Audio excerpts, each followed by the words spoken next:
Le débruitage d'images. En quoi cela consiste? Eh bien, c'est très simple.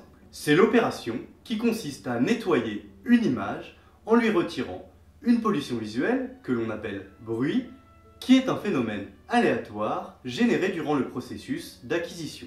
C'est-à-dire, parce que quand je prends une photo, je n'en vois pas moi de bruit. Eh bien justement, c'est parce que des méthodes de débruitage ont été implémentées pour être embarquées dans ces appareils.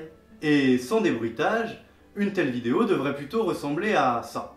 Ah oui, l'objectif de ma thèse était donc de passer d'une image bruitée comme maintenant à une image sans bruit comme cela. Des défis restent à relever dans ce domaine, notamment dans les zones texturées. Dans le cadre de ma thèse, je me suis intéressé aux méthodes dites par patch. L'idée de ces méthodes est de découper l'image en petits morceaux, généralement carrés, appelés patchs.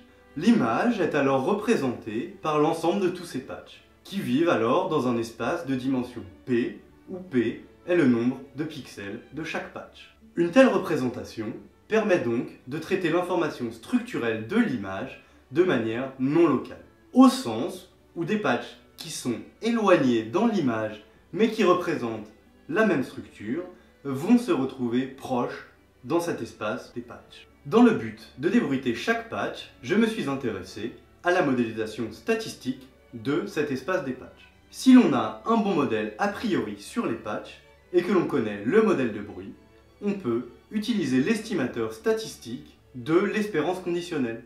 Cela permet d'obtenir un estimateur de chaque patch sans bruit, sachant son observation bruitée.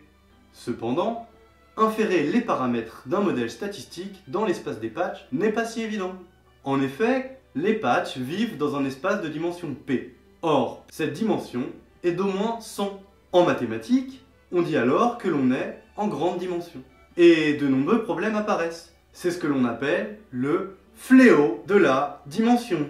En partant du constat que les patchs vivent localement dans des espaces de plus basse dimension que la dimension ambiante P, j'ai proposé l'utilisation d'un modèle de mélange où chacun des groupes est un modèle gaussien dans un espace de plus faible dimension dk que la dimension ambiante P.